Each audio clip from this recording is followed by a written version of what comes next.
All right, so now we're recording. So welcome everybody to Sunday school. So I was asked by the bishopric to teach a Sunday school lesson. And instead of just kind of me sitting there reading over the lesson and pontificating and giving you guys my opinions on things, I kind of wanted some people to kind of bounce ideas off of, hear their thoughts and inspiration and things like that. So it feels more like a Sunday school lesson rather than just me talking about what I learned and read. I think that'll be more interesting for everybody else too. So I invited the Atkinsons to participate in this. Sometime in the future, we might I might invite more and more people to be part of this. Maybe we'll have a couple more people join in. I don't think it'd be possible to kind of have everybody participate all at once, but maybe in small groups like this will work. So without further ado, we're going to start into the lesson. Today's lesson was on Moroni chapter 10. And the first question in this was really, I wanted to ask about everybody's experience with the Book of Mormon this year. You know, how was it for you and your family studying the Book of Mormon as a family? What did you guys learn? What did you take away from it? So Atkinson, what do you think? We actually, I think it went really well actually. So our boys, they picked up on the stories and we would watch the living scriptures. We call them Nephi's. We watched the living scriptures that were associated with what we were learning. And so our kids, when we would get to that point in the scriptures, were like, oh, I know this story. And they'd be able to tell us because we've been able to associate them with the videos. So I think it's been really helpful and they are learning the lessons they're supposed to be learning.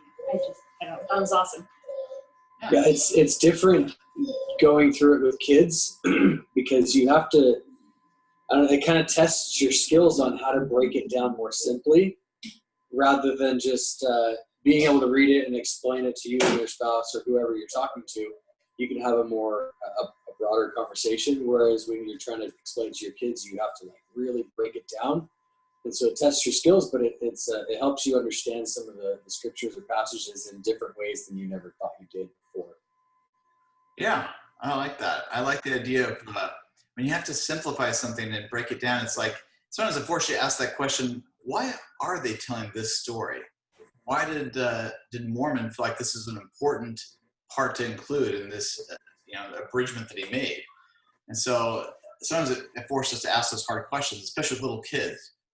I feel like our family, we're kind of at a little bit further on in that process because I have older kids, So the questions I would get would be a lot of the why questions. Why is this? Why is that? And for me, it really helps you be on your game, to have to answer those kind of questions. Sometimes I did feel, inspiration in those moments. Like, I'm not really sure, but as I'm talking, I kind of felt some inspiration as far as what I could say in those moments. And that's one of the blessings for our family that's been as we read the Book of Mormon. So thanks for sharing that.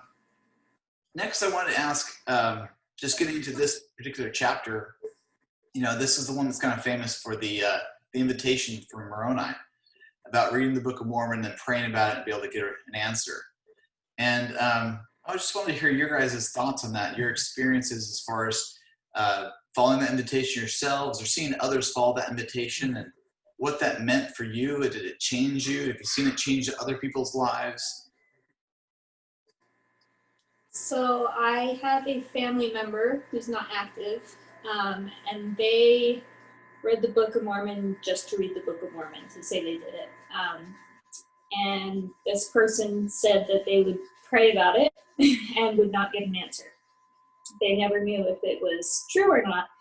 And I think we were talking about it, but you need to go with the right intentions. So because this person's not active and because this person's not making good choices right now, it just goes to show you, if you don't go with the right intentions, you can get the answer.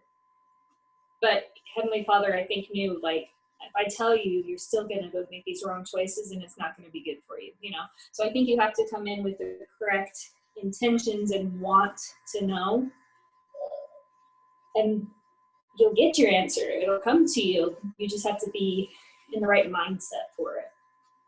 That's interesting you should say that. I thought it was kind of interesting later on in the chapter they talk about, because, getting that confirmation that the Book of Mormon is true is really a gift of the Spirit. And it kind of, I think it was like verse 21 in the chapter, it talked about like kind of the requirements for getting gifts. And it listed three things. It was faith, hope, and charity.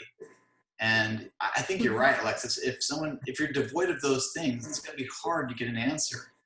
If you're really looking with sincere intent, you have hope in you, even just the kernel of hope, I think you'll be able to get an answer. But if you're not, if it's like you said, just kind of reading to say I've read it, you're not going to be able to get that gift of knowledge, Yeah. What about you guys? Anything you wanted to share about that promise or the invitation?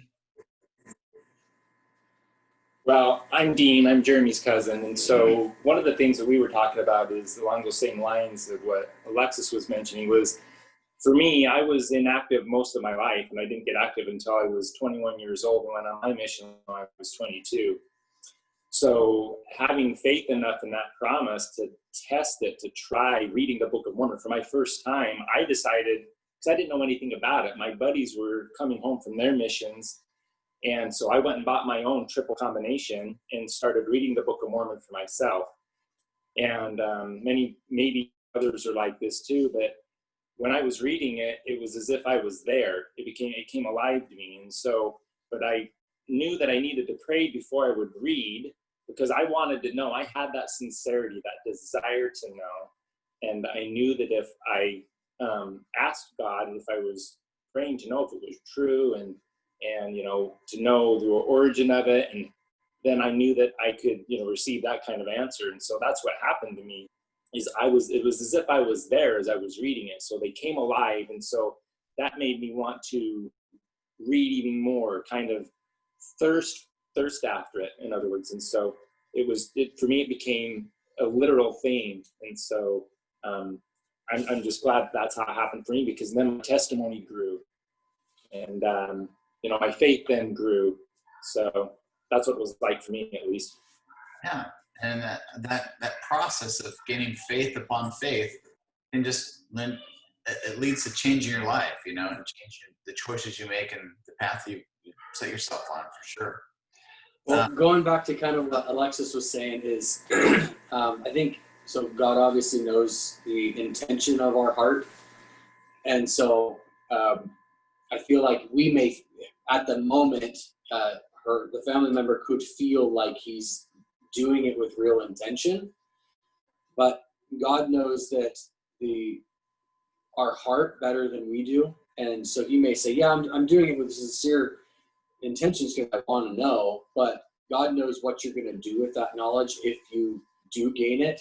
And so it's just one of those things where you're going to gain the answer only when God's ready for you to, because you could say, hey, I really want to know, but I still don't plan on giving up drinking, or I still don't plan on giving up whatever. But if you're kind of where Dean was at, where it's like, listen, I'm at a point where I need to know because I intend on going on a mission, or I've got to fix my life, I've got to know, then, obviously, Heavenly Father's going to take care of you at that point.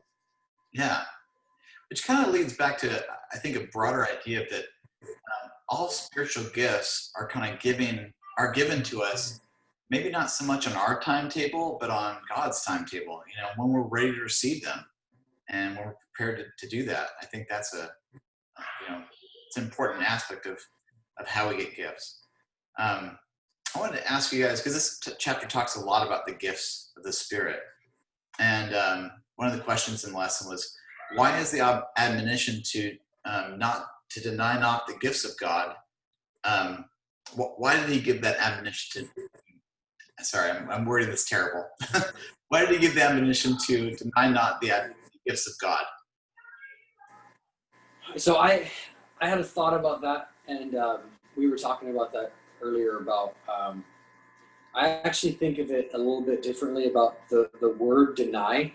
Mm-hmm. So I was saying that you can take that word literally, meaning like deny not the power of God, meaning you can literally say, hey, I've seen the power of God in my life, and I deny that it was, well, it was just, it was a fluke, or it was karma, or it was whatever. Yeah. And so I'm kind of taking that in two different instances. One where you could deny it and say, nope, that never happened.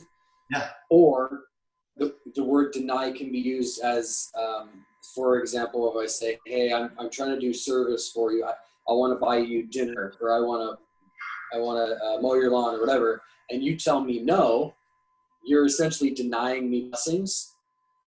And so the reason I bring that up is because, one, you can say, nope, that never happened to me. Or you can basically deny the power of God by not being worthy. So God is not able to bless you. So you're denying him the power of God. That's So anyway, I just thought of that. I thought of that in a couple different ways. It's just kind of a thought. Yeah, I like that.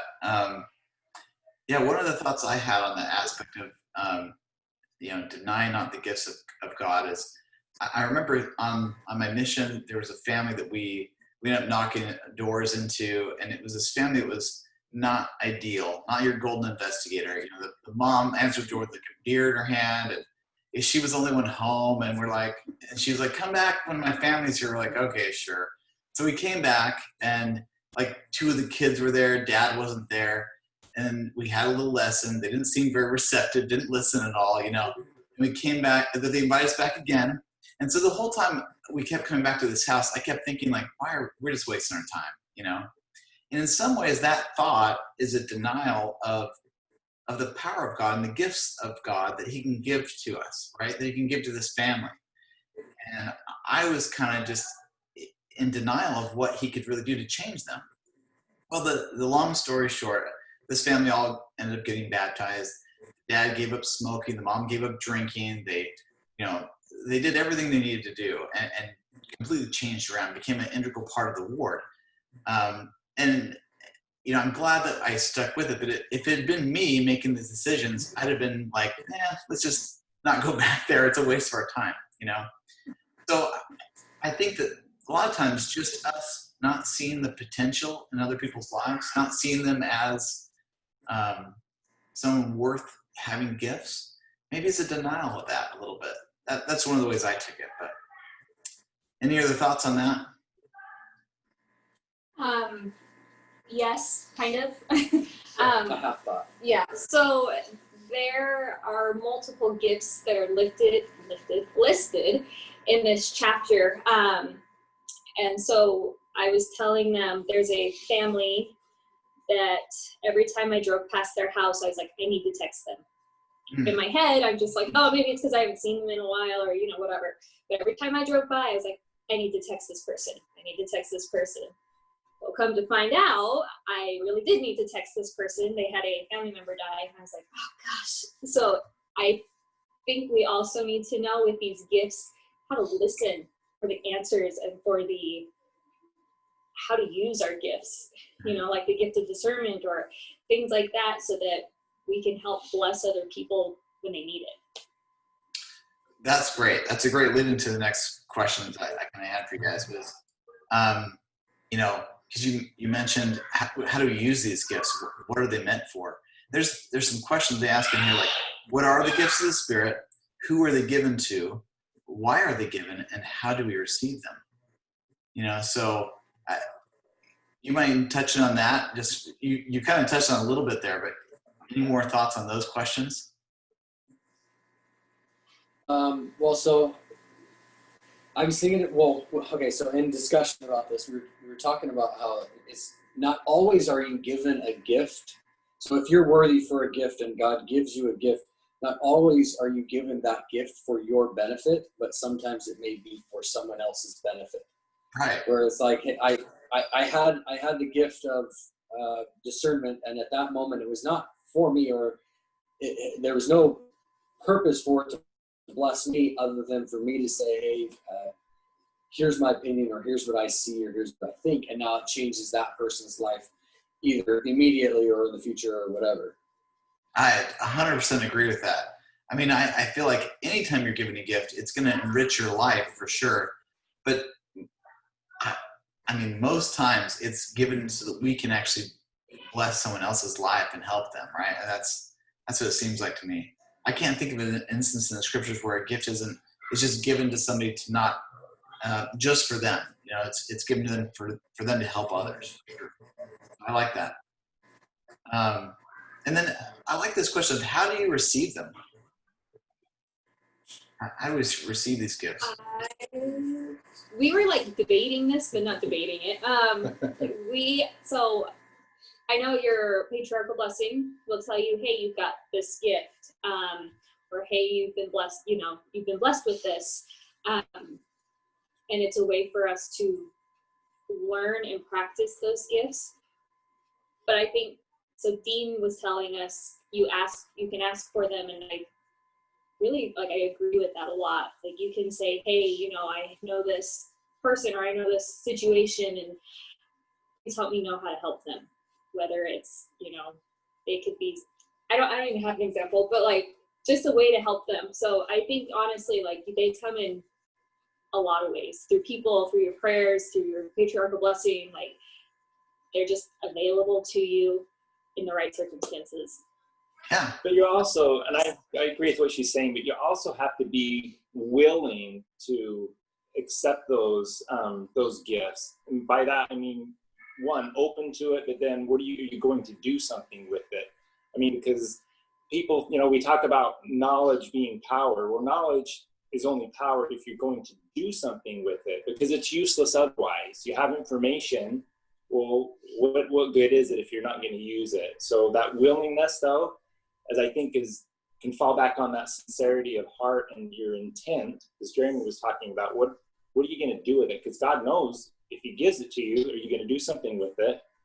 We don't know what the test is. So we need to, you know, just be willing and allow. In other words, the willingness is allowing the Spirit to touch your heart enough for you to move you enough to do something with that.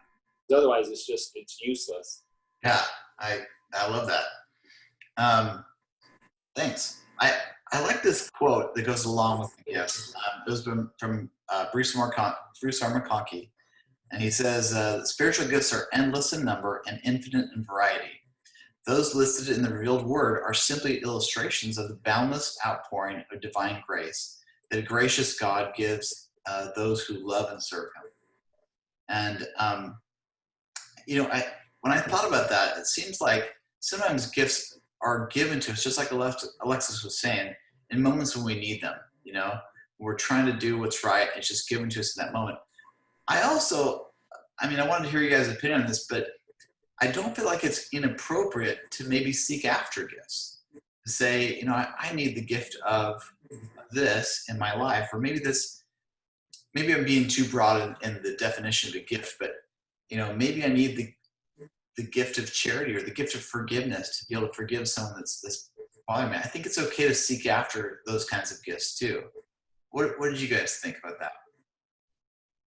Well, while you're thinking about that is, again, you can kind of like when you ever, whenever you on a mission or something, you'd ask to help get through a trial, and also the trial would get a lot harder.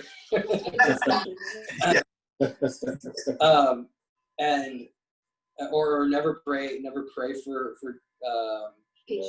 humility or something like that, or patience, because it always gets a lot harder, and then you're like, oh, why did I ask for that? So that's the same thing. It's like when you're praying for gifts, sometimes you may not say, hey, Alan, I'm going to bless you with the gift, but I'm going to bless Jerusha with that gift, so that now you can be blessed with the power of that gift, because maybe you're not ready to be bestowed that gift. And so it's like, hey, he can be blessed with it by me giving it to somebody that's ready, that can directly influence his life.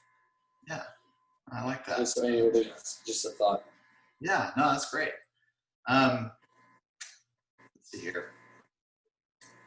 I don't want to talk too long here, make it too long of a lesson here. But I did want to ask one more question that I forgot to kind of ask earlier.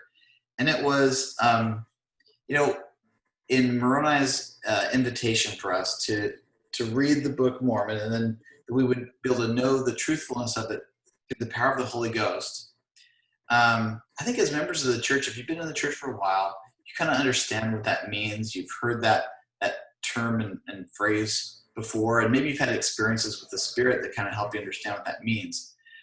If you're talking to somebody who hasn't had those kind of experiences throughout their lives, or maybe hasn't been involved in much religion, how would you guys go about talking with them and letting them know like what it means to know something by the power of the Holy Ghost?